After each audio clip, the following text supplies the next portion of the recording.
Welcome back to I spicy delights. എൻ്റെ പതിവ് ഞാൻ തെറ്റിച്ചില്ല. കൃത്യമായി ട്രെൻഡിങ് ഒക്കെ കഴിഞ്ഞ് അതിൻ്റെ ബഹളവും കോലാഹലം എല്ലാം കഴിഞ്ഞതിന് ശേഷം ഞാൻ വീണ്ടും കുത്തിപ്പൊക്കി വന്നിരിക്കുന്നു ഇഫ ചിക്കൻ. സംഭവം നല്ല അടിപൊളി ടേസ്റ്റായിരുന്നു കേട്ടോ. ഇത് വെറുതെ അല്ല, ഇത്രയും ട്രെൻഡിങ് ആണ്, നല്ല അടിപൊളി ടേസ്റ്റായിരുന്നു. അപ്പോൾ നമുക്ക് ഉണ്ടാക്കിയാലോ ഇഫ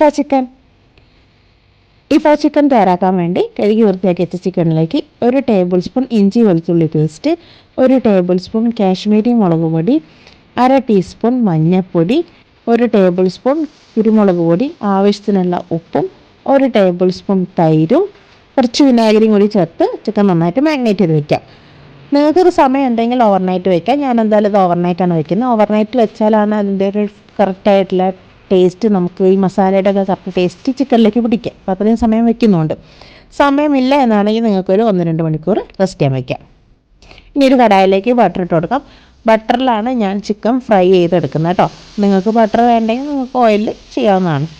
നമ്മൾ മാഗ്നേറ്റ് ചെയ്ത് വെച്ചിട്ടുള്ള ചിക്കൻ ഉണ്ടല്ലോ, അത് ഇതിലേക്ക് ഇട്ട് കൊടുത്തിട്ട് നന്നായിട്ട് ഫ്രൈ ചെയ്തെടുക്കുക. തിരിച്ചും മറിച്ചൊക്കെ ഇട്ടിട്ട് നന്നായിട്ട് ഫ്രൈ ചെയ്തെടുക്കുക.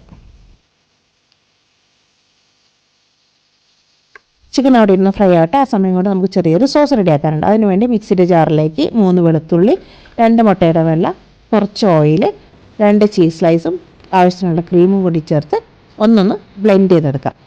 ഞാൻ ഇതിൽ ക്രീം ആഡ് ചെയ്യുമ്പോൾ ക്യാമറ ഒന്ന് ഓഫായി പോയി, അതുകൊണ്ടാണ് അതിൽ ക്രീം ആഡ് ചെയ്യുന്നത് കാണാത്ത കേട്ടോ. അപ്പം നമ്മുടെ ചിക്കൻ ഇവിടെ നന്നായിട്ട് കുക്കായി ഫ്രൈ ആയി നല്ല അടിപൊളിയായിട്ട് കുക്കായിട്ടുണ്ട്. ഇതിലേക്ക് നമ്മളിപ്പോൾ റെഡിയാക്കി വെച്ചിട്ടുള്ള ആ ഒരു സോസ് ഉണ്ടല്ലോ, അത് ഇതിലേക്ക് ഇങ്ങനെ ചേർത്ത് കൊടുക്കുക. നല്ല ക്രീമി ആയിട്ടുള്ള സോസ് കേട്ടോ, നല്ല അടിപൊളി ക്രീമി, നല്ല ടേസ്റ്റുമാണ് അത് കഴിക്കാനും. അപ്പം ഇങ്ങനെ നമ്മുടെ ചിക്കനിലേക്ക് ഇങ്ങനെ മേലെ ഇങ്ങനെ നന്നായിട്ട് സ്പ്രെഡ് ചെയ്ത് കൊടുക്കുക. സ്പ്രെഡ് ചെയ്ത് കൊടുത്തു കഴിഞ്ഞ് നമ്മുടെ ഇവിടെ ഇഫ ചിക്കൻ ഇവിടെ റെഡി ആയിട്ടുണ്ട്.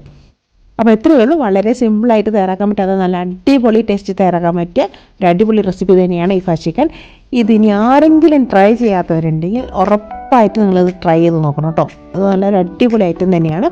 അപ്പോൾ മസ്റ്റ് ഐറ്റമാണ്. എല്ലാവരും ഇത് ട്രൈ ചെയ്ത് നോക്കിയാൽ മാത്രം പോരാ, ഇതിൻ്റെ ഫീഡ്ബാക്കും കമൻസിലൂടെ പറയണം. അപ്പോൾ ട്രൈ ചെയ്ത് നോക്കുകയല്ലേ.